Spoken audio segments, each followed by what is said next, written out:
Naubuhin yan. Kaya yan ang sakit na ganyan.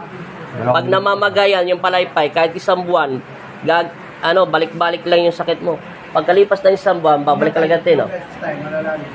Bumabalik agad yung sakit niya. Anong paramdam mo? Wala nang alon. Tapos ka na maligo sa dagat. Saan banda?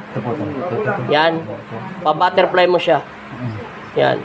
Patamaan mo yung palaypay niya sa gilid. Bigatan mo ng konti pagdating doon. Yan. Ilang minutes na?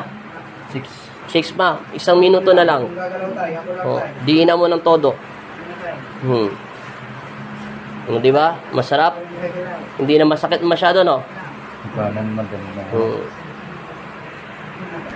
Nalaglag siya sa poste. Dati siyang lineman. Sa ladder po, ladder. Ladder. Kaya pala eh. Saan bagsak mo kuya? Ito, tumama yung sa bato. Bato? Pina-extreme mo to kuya? Kaya napila, pinailip ko. Nawala na yung maalon na malalapat. Ngayon wala na. Pero mas masaya ka sa asawa mo. Nawala na yung ice pick pati kutsilyo. Invisible.